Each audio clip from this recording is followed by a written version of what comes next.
en la práctica sexual a veces pedimos cosas en las que se ha de saber trabajar mucho con el límite.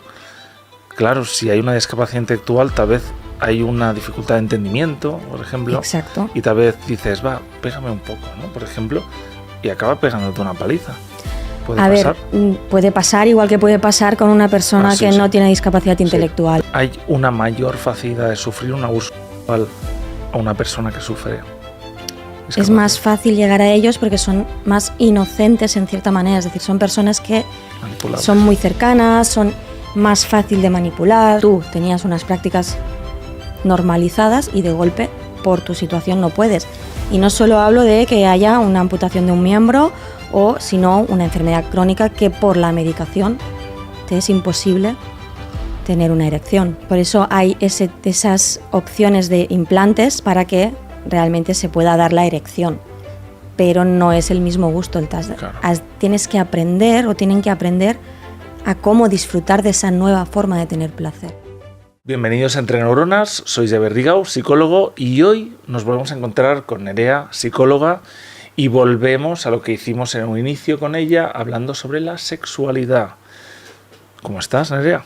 Bien, muy bien. Sí, ¿Eh? Feliz, sí. Qué bien suena feliz. Ay.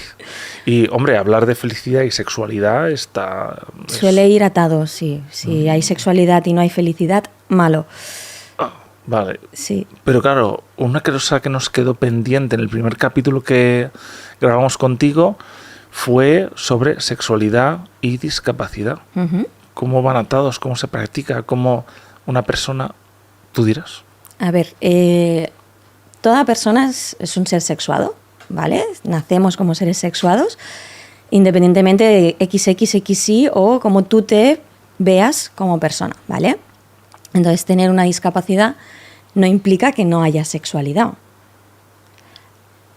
Paralelamente, hay que tener muy presente que hay muchos tipos de discapacidad, hay muchos grados de discapacidad, hay muchas formas de llegar a tener una discapacidad.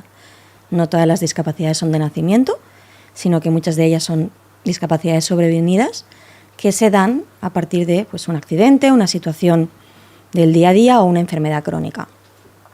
¿Qué significa eso? Pues que hay gente ya que nace con esa discapacidad y que, siendo un ser sexuado, evoluciona para llegar a tener sexo, y gente que durante su vida ha tenido ya prácticas sexuales normalizadas y luego tiene un incidente, una enfermedad crónica y llega a una discapacidad, por lo cual su sensación en el cuerpo es diferente, ¿vale? Entonces, a nivel de por nacimiento, es decir, personas que tienen discapacidad de nacimiento, el problema que más se da es sobre todo en la discapacidad intelectual o en discapacidades físicas graves, ¿vale? Una persona con discapacidad de cualquier tipo tiene la misma sexualidad que tienes tú, es decir, una persona ciega tiene el mismo tipo de sexualidad que puedas tener tú, yo o cualquier otra persona. Uh-huh. Una persona que le falte una pierna tendrá el mismo tipo de sexualidad que tú, yo u otra persona. Las posturas, los movimientos, las sensaciones serán diferentes, igual que en cualquier otra persona. Entonces, la sexualidad es la misma. Pero a la vez, yo te pregunto, ¿la sexualidad puede ser también un peligro? Ahí está el tema. Es decir, cuando hay una discapacidad intelectual o hay algún tipo de trastorno psicológico no medicado o enfermedad mental que no se gestiona correctamente, sí que puede llegar a haber un problema. ¿Por qué? Una de las ideas mayoritarias de las personas es que si tiene discapacidad intelectual es un niño. No es verdad. Son adultos con formas de ser diferentes y de sentir diferentes. Entonces, es muy importante que a estas personas se les forme correctamente en qué es la sexualidad, igual que se tendría que hacer en cualquier persona, pero en estos casos más, porque son personas que suelen tener más tendencia al acercamiento, sobre todo en temas de discapacidad intelectual. Son más cercanas, les gusta más el contacto y se sueltan de una manera que a partir de cierto momento, si no se forma y se les dice esto está bien, esto está mal, puede llegar a situaciones que se han dado de acoso por parte de un usuario de un centro de día a una enfermera o enfermero, situaciones de con los compañeros de trabajo malos entendidos o lo que sería acoso realmente, pero que en su caso como no se les explica y no tienen acceso, como la mayoría de personas, a lo que son las redes para saber, porque la mayoría de personas con discapacidad intelectual no les gustan los móviles y las redes porque no se sienten identificados con lo que ven allí. Entiendo. Entonces, no tienen, muchos sí, que TikTok, pero en el porcentaje mayor no suelen utilizar redes sociales. Entonces, no tienen esa formación que los niños de la calle normales, pongo normales porque... Sí, que es normal. Vale, Mayoría, que es normal. Es decir, sí. la mayoría que no tienen discapacidad son los que lo ven en el día a día o lo aprenden con los compañeros, pero en el mundo de la discapacidad intelectual no se dan ese tipo de conversaciones. Claro, aparte en la práctica sexual a veces pedimos cosas en las que se ha de saber trabajar mucho con el límite. Claro, si hay una discapacidad intelectual, tal vez hay una dificultad de entendimiento, por ejemplo. Exacto. Y tal vez dices, va, pégame un poco, ¿no? Por ejemplo, y acaba pegándote una paliza. ¿Puede A pasar? ver, puede pasar, igual que puede pasar con una persona Sí, que sí. no tiene discapacidad Sí, intelectual. Es decir, en desgraciadamente. ese sentido, no es tanto eso, sino el hecho de que pueda darse unas relaciones sexuales consentidas en cierta manera, pero sin saber realmente qué estás haciendo, sin conocer que eso tiene unos efectos, que hay unas ETS, que hay unas enfermedades, que hay una posibilidad de embarazo.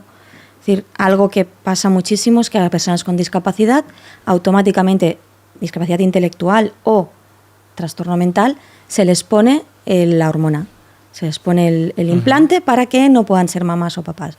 Pregúntales. Claro. Pregunta antes de hacer. Es decir, ahora ya no tanto, ya se gestiona mejor, pero en años anteriores y en décadas anteriores a los hombres se les castraba y a las mujeres se les ponía el implante o el DIU para evitar que se quedaran embarazados. Pregunta a esta persona si quiere, porque que tengas discapacidad no significa que no puedas ser madre. Necesitarás más acompañamiento, necesitarás otra formación, pero puedes. Si genéticamente puedes, podrías ser madre. Entonces, a la hora de trabajar la sexualidad con discapacidad intelectual hay que tener en cuenta una buena formación y un acompañamiento a estas personas para que entiendan qué es, qué efectos tiene, qué significa una práctica sexual. No es que puede ser una práctica sexual como liberales, vale, pero que sepan qué significa, qué emociones hay aquí dentro, cómo gestionarlas, cómo tratarlas y cómo decir no. Claro, pero ¿cómo decir que no? Porque ¿crees que hay una mayor facilidad de sufrir un abuso sexual a una persona que sufre? Es más fácil llegar a ellos porque son más inocentes en cierta manera, es decir, son personas que Manipulables. son muy cercanas, son más fácil de manipular, son personas que no llegan a ver que esa persona te vaya a hacer daño, o no piensan que otro te puede hacer daño, entonces no ven esa maldad y puede darse mucho más. Luego ya si hablamos de las otras discapacidades, pues luego lo gestionamos, pero en este caso, es decir, personas con discapacidad, sobre todo intelectual y trastorno mental, hay que tener mucho cuidado, hay que explicarles muy bien, hay que hacer un acompañamiento diferente de lo que harías a un niño de cualquier otra edad, porque tienen que entenderlo. Y yo siempre digo lo mismo, cuando yo hago orientación o acompaño a estas personas, yo no les digo, ¿lo has entendido? No, les digo, explícamelo. Muy bien, para ver Qué es lo que han entendido, sí. Porque son ellos los que tienen que poder sacar la información que se han quedado. Entonces, consejos para padres, si les vais a hablar de esto, cuando acabéis de hablar de esto, que él o ella os cuente lo que ha pensado o lo que ha entendido, porque en realidad tú puedes creer que se lo ha explicado perfectamente y maravillosamente y se ha quedado con que el sexo es divertido. Porque es lo más importante de que el sexo es divertido, ya está. Sí, sí. Entonces hay que saber explicarles que su cuerpo es suyo, que nadie puede acceder a su cuerpo, igual que se haría con un niño pequeño, pero teniendo en cuenta que esta persona tiene una discapacidad y que hay que hablarlo desde su forma de ser, desde sus entendimientos y desde sus cogniciones. Porque en casos, por ejemplo, de personas muy jovencitas que han sufrido un abuso, cuando sufren ese abuso, que entendemos que suele ser progresivo, hay distintos tipos de abusadores, hay algunos que que necesitan contacto, otros que no necesitan. Muchas veces como se sienten incluso mal si informan de ello, incluso piensan que gracias a ese abuso sexual le está demostrando cariño, interés. Eso es lo mismo que pasa con cualquier abusador. Es decir, independientemente de que haya discapacidad o no, en el abuso por parte de una persona, es decir, el 80% de los abusadores de menores suelen ser gente cercana. Padres, padrastros, madres, madrastras, hermanos, hermanastros. Es decir, Sí. el entorno más cercano, el vecino, la vecina. Es decir, entonces, en caso de personas con discapacidad, son personas más vulnerables. ¿Por qué? Porque confían en que la otra persona no les va a hacer daño. Entonces, a un niño pequeño tú le dices no te vayas con el vecino y quizás lo entenderá más fácil.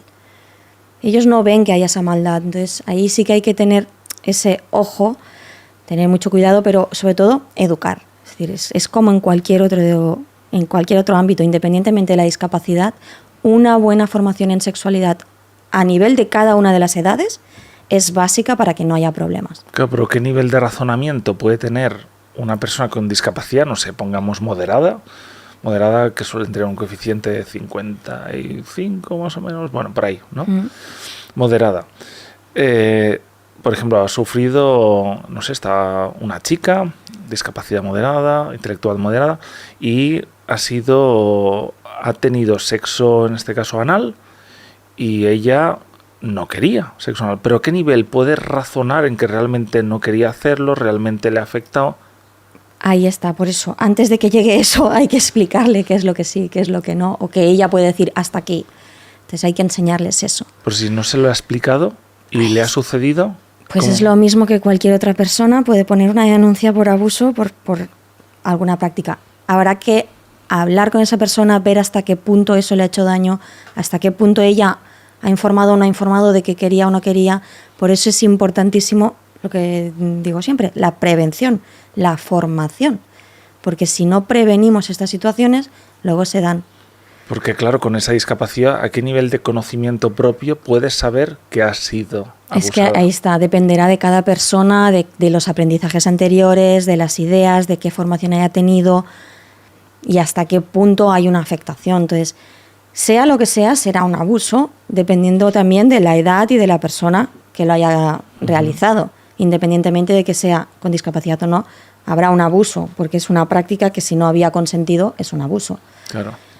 Otra cosa es que haya un consentimiento para hacerlo y que luego no haya podido o no haya sabido decir esto no me gusta pero eso le puede pasar a cualquier persona, Totalmente. independientemente de tener o no discapacidad. Y pregunto, ¿una discapacidad, en este caso intelectual, puede acentuar algún tipo de filia o...?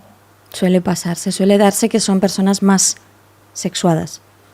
Más sexuadas. Más sexuadas, es decir, tienen más tendencia a buscar la sexualidad como una práctica.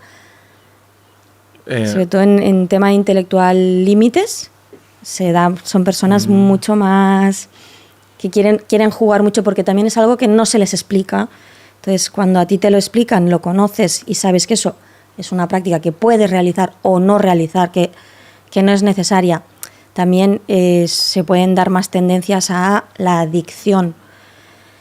Entonces, son situaciones que se tienen que ir trabajando y que se tiene que ir viendo a esa persona y hacer ese acompañamiento correcto, dependiendo de cada caso. Claro, porque pongamos que me atrae muchísimo tocar los pies, olerlos, lamerlos, y no tengo ese límite y ahora mismo en una entrevista empiezo a tocarte los pies. Podría ser, ¿no? Podría pasar.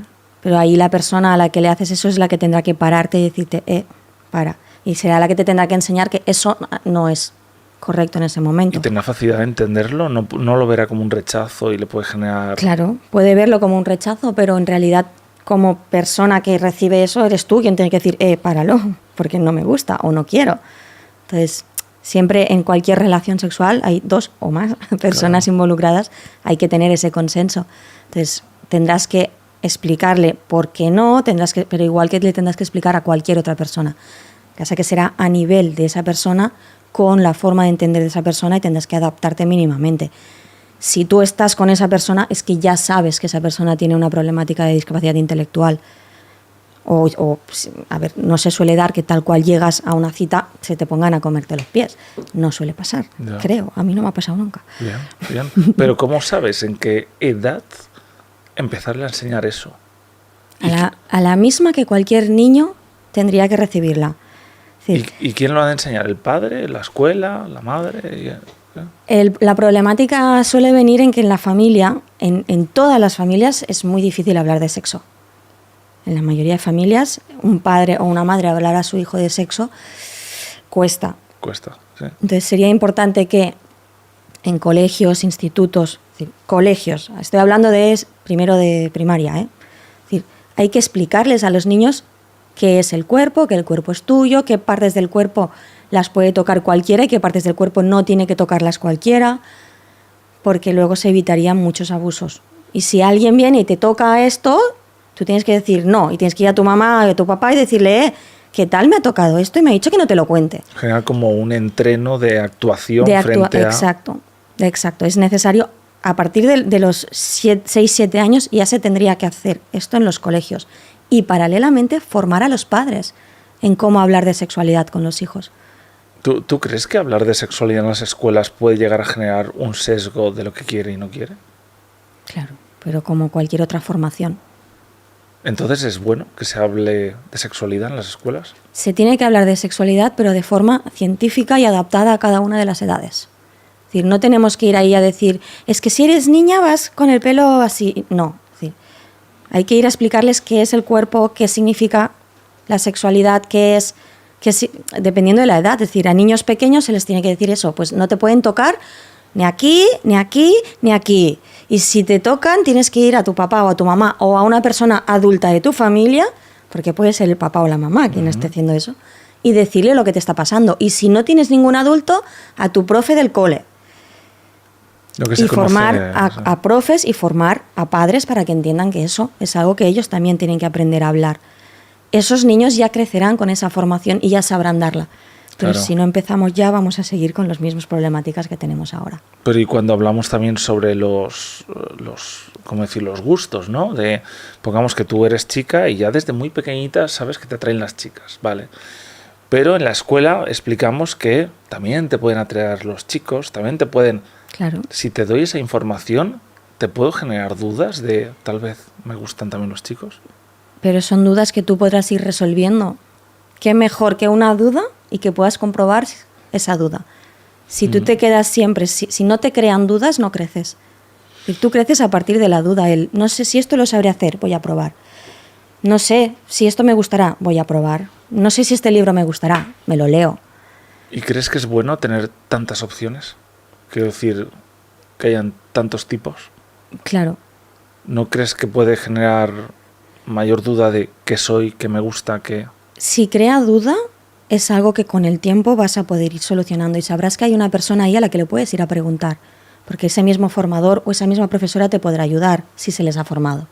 Entonces, está la disforia de género, que es algo muy habitual últimamente. Se diagnostica como si fueran churros. Sí.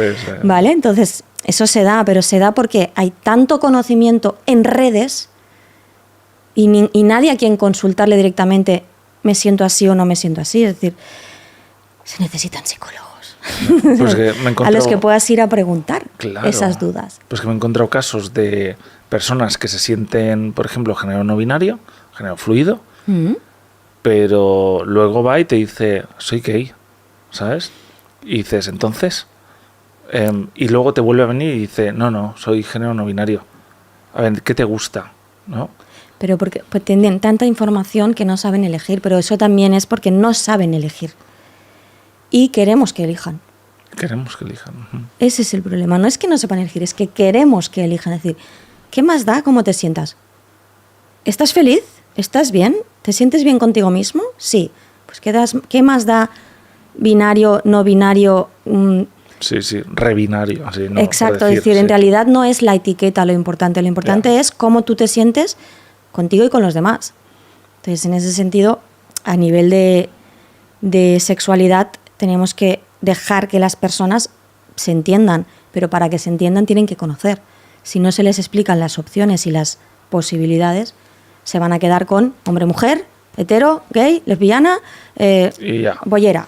Es que hoy me lo han dicho. Es que eso es boyera. Y he pensado... ¿De qué año era? Sí. Sí, era una persona mayor, sí. Pero, ¿y tú crees que ¿cómo decirlo, no? Tanta información a nivel sobre la sexualidad, ¿crees que genera más conflicto o menos? Porque si piensas en la época de nuestros abuelos, abuelas,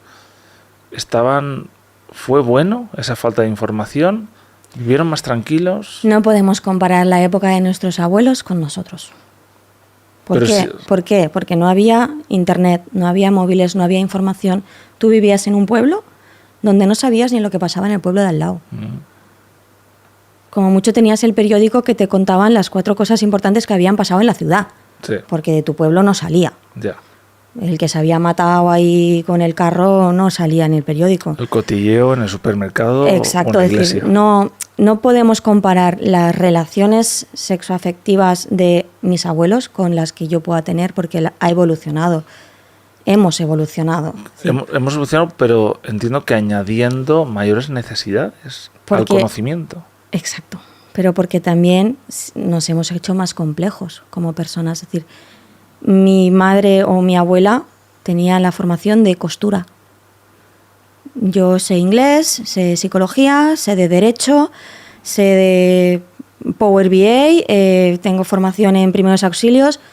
Mi madre y mi abuela sabían costura, que es lo que les enseñaban en el cole.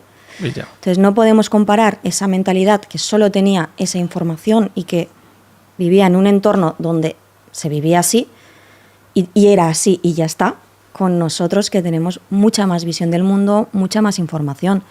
Entonces, lo que pasaba antes es de antes y lo de ahora es lo que tenemos que intentar que a futuro sea mejor. Pero si tú miras los estados mentales de esas personas ahora, ¿crees que hay más pros o más contras? Es que no he estado en esa época.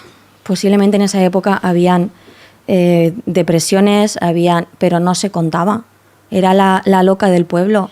Era la señora esa que siempre está triste. No has O escuchado... el señor ese que se ha suicidado, pero no sabemos por qué. Entiendo. ¿No has escuchado alguna vez un abuelo o una abuela diciendo, ¡buah, con lo tranquilos que vivíamos! Sí, y se vivía mucho más tranquilo. Y se vivía mucho más tranquilo pero porque también tenías menos información y menos necesidad de información. Ahora mismo todos queremos saber de todo. Pero sí que es cierto que como seres humanos, cuantas más opciones, mayor facilidad de sufrir ansiedad, ¿no? Sí. Entonces... Sí, es como- pero de ti depende de ti depende tener esa ansiedad por saber. Ya. Es decir, yo cuando me formo en algo, me formo hasta ahí donde digo, vale, hasta aquí. No me obsesiono. Si ya he llegado a una obsesión, ve al psicólogo. Claro. Si hay ansiedad por formarte, ve al psicólogo. Es decir, en esto es como en todo. Es decir, siempre podemos ir más allá, siempre podemos buscar más allá, siempre podríamos compararnos con lo antiguo, pero ¿de qué me sirve comparar la sociedad actual con la antigua? No, totalmente. Ahora mismo cada día se dan más situaciones de violencia, tanto hacia la mujer como hacia el hombre, ¿eh? Ujú. de irresponsabilidad, de extremos, de como no eres como yo, te pego. Entonces hay que formar a las personas en qué opciones hay.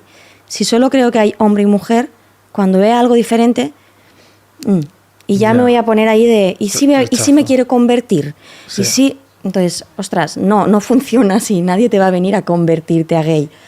No, es decir, tienes unos intereses o otros y no pasa nada, los tuyos son tan aceptables como los míos o como los del de al lado. ¿Y toda esta sobreinformación crees que es positivo hacia las personas que sufren una discapacidad? Quiero decir, ¿tienen más opciones?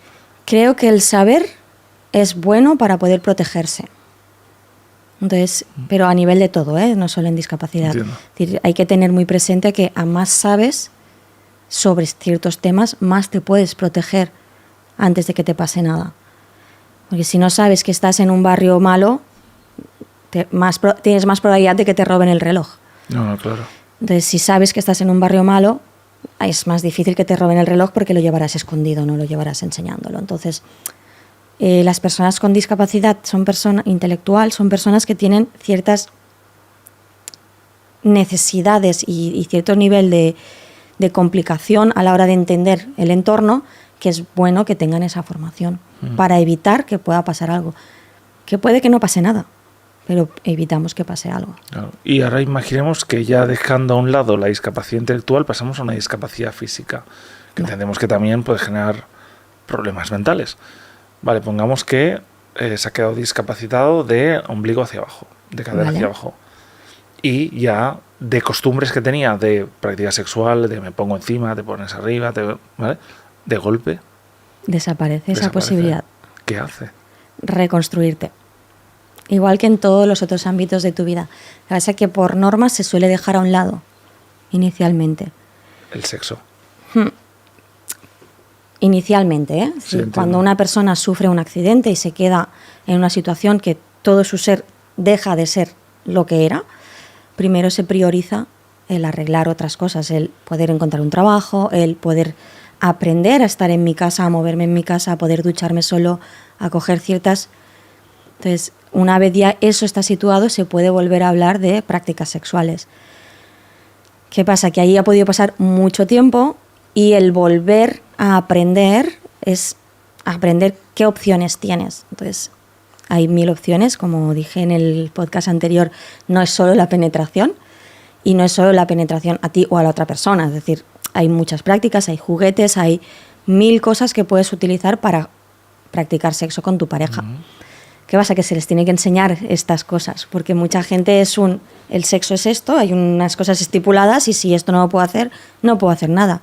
No. Claro. Vamos a ver todas las opciones que tenéis, vamos a ver todo lo que podéis hacer, vamos a ver hasta qué punto tienes esa sensación. Y en caso de, por ejemplo, en caso de hombres, hay prótesis para que...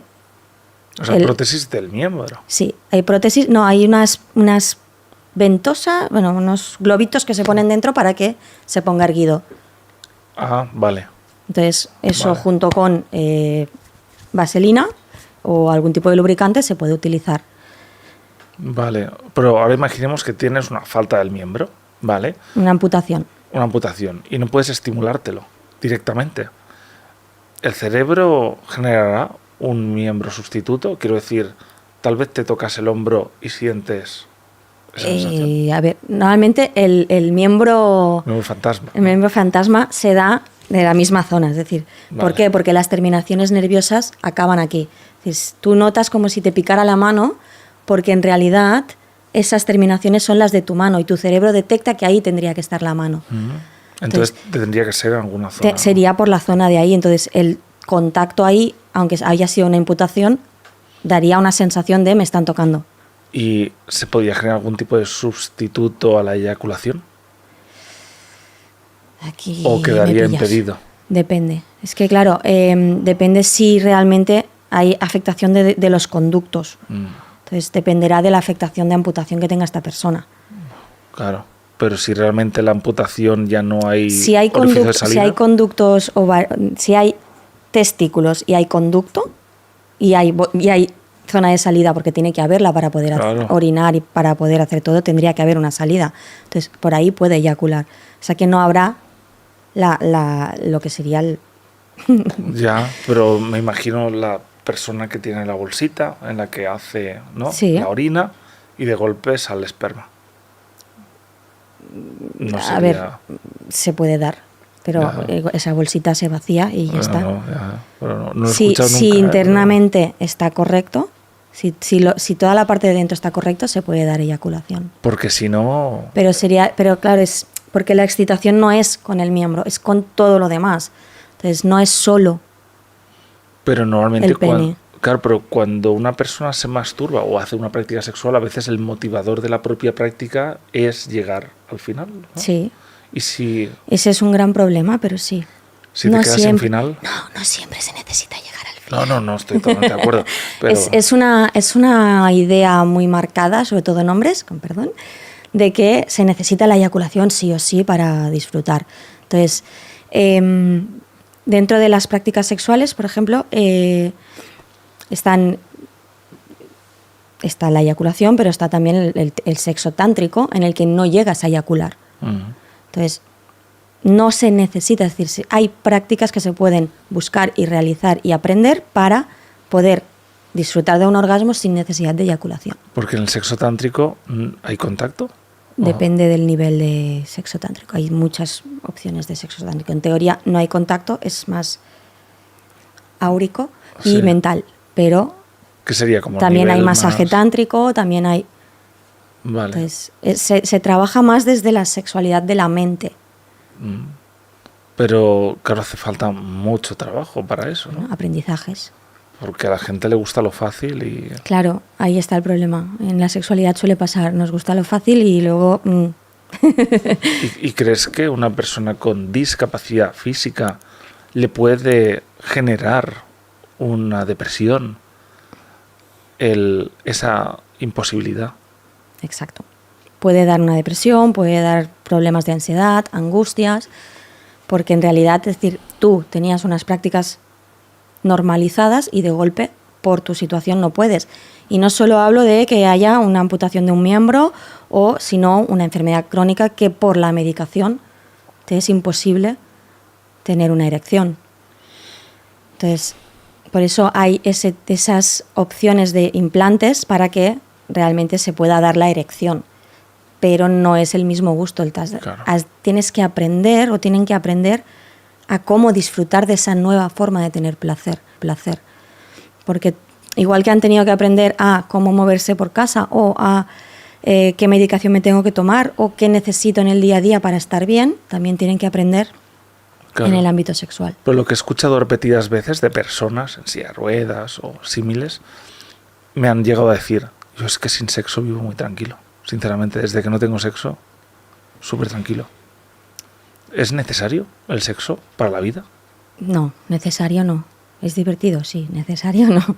O sea, el sexo simplemente lo tenemos como para práctica para la reproducción. El sexo es una práctica que está hecha para que nos reproduzcamos. Otra cosa es que, en nuestro caso, la naturaleza haya decidido que sea placentero.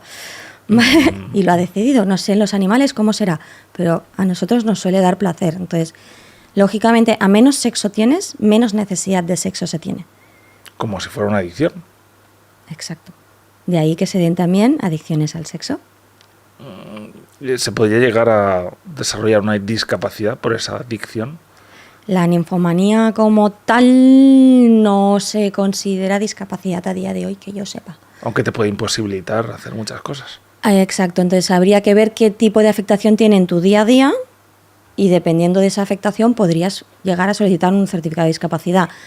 No sé si te lo darían, la verdad, porque nunca me lo he encontrado y he ayudado a mucha gente a pedir el certificado de discapacidad, pero en ese ámbito no. Claro, tú vas, yo te digo, sufro ninfomanía, no soy capaz de mantener una jornada laboral completa. Normalmente a la hora estoy con niveles de ansiedad muy elevados porque necesito... Sí. Entonces. Sí. Podrías, si tienes el certificado del psicólogo o psiquiatra conforme tienes esta situación, posiblemente pudieras pedir discapacidad. Pero entonces la dificultad estaría en la demostración de que realmente te pasa eso. Exacto. No suele ser difícil en el caso de la ninfomanía. ¿Y a qué nivel es común este tipo de...? La ninfomanía, no te lo sé decir. No tengo ese dato. Pero sí, a ver, el sexo como tal es algo que te produce placer y como cualquier otra droga, el placer se hace vicio. ¿Sabes? A más tienes, más quieres, a menos tienes, puedes llegar a dejarlo. Entonces, por eso en las personas con discapacidad siempre es necesario ver qué es lo que quieren también. Claro. Y no es solo el sexo con penetración o vaginal, es decir, no es el contacto vaginal, sino el resto del cuerpo y usar el resto del cuerpo o el resto de sensaciones para llegar a este mismo placer. Y ahora introducimos, imagínate, una persona con discapacidad y falta de movimiento, pero puede masturbarse. ¿Crees que puede ser esa falta de, esa incapacidad a movimiento, esa incapacidad a hacer actividades, le puede incentivar a volverse adicto a la masturbación? Quiero decir, es que es lo único que puedo hacer casi en todo el día. Difícilmente, si no puede moverse, se podrá masturbar. Sí, pongamos que tiene esta parte que puede moverse. Tiene el tronco... A ver, se dan personas con parálisis o con espasticidades que realmente realizan actividades sexuales, ya sea con acompañantes o con diferentes personas que dan ese tipo de servicio, ¿vale? Y se da. Personas con enfermedades degenerativas que aún así tienen interés por el sexo y pueden tener sexo. Entonces ahí se hacen sus consentimientos, sus trabajos y demás. ¿Qué pasa? ¿Llegar a tener una adicción? Pues sí, como cualquier otra situación que de esto. No me he encontrado ningún caso, nunca nadie me ha hablado de eso. Esta pregunta habría que mirarlo porque la posiblemente, sí, la he rebuscado mucho. Posiblemente podría haber algún caso que se haya dado. Pero es lo que te digo, la mayoría de personas que están inmovilizadas hasta el punto de no poder tener una movilidad diaria, no se van a pasar el rato masturbándose, porque la movilidad suele ser por zonas. Claro. O que se puede dar, pero... Sí, sí. Y justo me ha venido otra duda, que aprovecho. ¿Tiene nombre la atracción sexual hacia los muñones o hacia las extremidades amputadas? Me lo comentaste en el otro podcast y lo busqué y ahora no me acuerdo.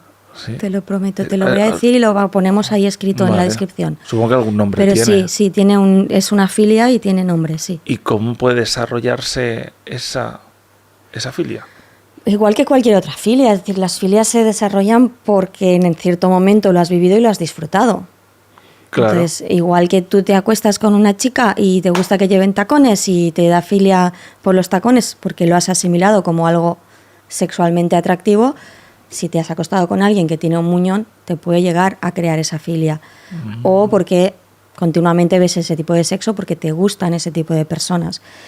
Entonces, si tú te fijas en una tipología de personas y si esa persona tiene esta situación, lo ves como algo interesante. Entonces, sí, siempre hay una gran conexión en lo que la experiencia que has ido teniendo, sobre todo en tu juventud, ¿no? Y en la infancia. Claro, si por ejemplo, no sé, imaginemos, has tenido problemáticas con tu madre, pongamos, y tu madre, no sé, tu madre te gritaba, tu madre te maltrataba, y viste a tu madre, yo qué sé, usar leggings, por ejemplo.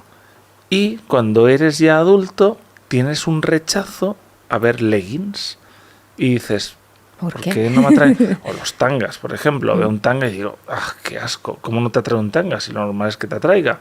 Pues tal vez porque tu madre que te maltrataba ya usaba eso. Exacto. Pero eso es un círculo que nos pasa a todos. Todos tenemos cosas que dices, es que esto no me gusta nada y no sé por qué, porque me dan miedo los perros y nunca me han mordido. Pues porque has escuchado muchas veces en tu casa explicar que a alguien le mordió un perro. Pues esto es lo mismo, es decir, si tú lo vas viendo en el día a día y lo normalizas, en tu día a día al final acaba formando parte de tu vida.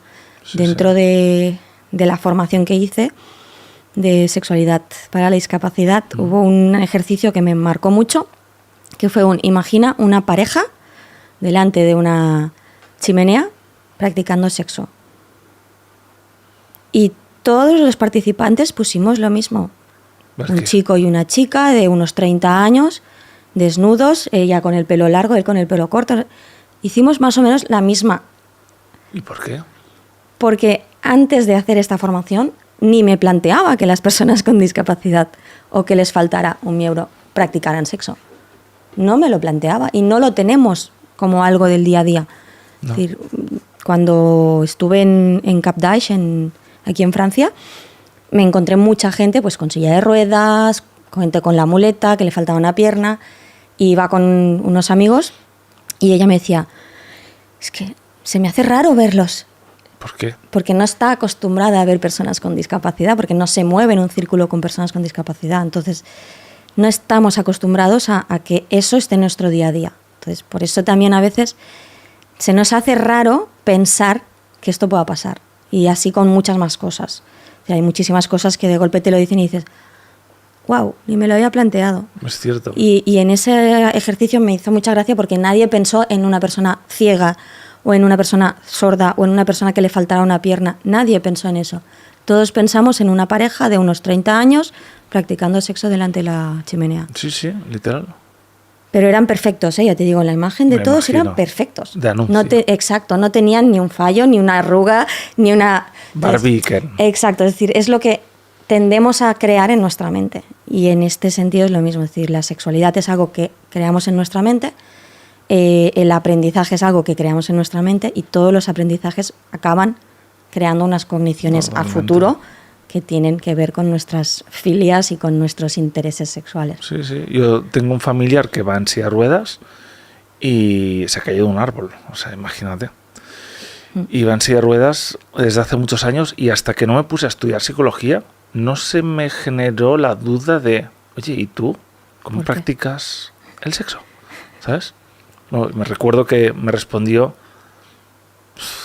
una vez al año, Pero eso también te lo van a contestar muchas parejas monógamas. Sí, ¿eh? sí. Imagínate. ¿Sabes? Y si te dicen, con ella, nunca. Nunca. Esa respuesta es la graciosa. Con ella, nunca. Y Pues dices, ¿con vale, quién? pero ¿con quién? Ya. Sí.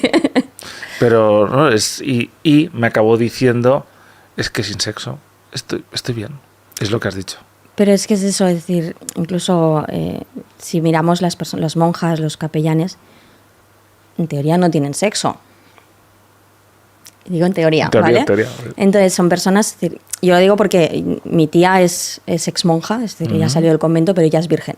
Ella tiene 80 y tantos años ya, casi 90, y ella es virgen, ella nunca ha tenido sexo. Ella, la primera vez que fue al ginecólogo con 50, le preguntaron, ¿tiene hijos? Dijo, sí, 7, pues son todos adoptados. Y el ginecólogo dijo, señora, no puede ser porque usted tiene el himen intacto. Claro. Entonces, ella nunca ha tenido sexo. Entonces, si nunca lo has tenido porque ya desde pequeñito no has tenido, no lo echas en falta. Si lo has tenido y lo has perdido, a base del tiempo te acostumbras.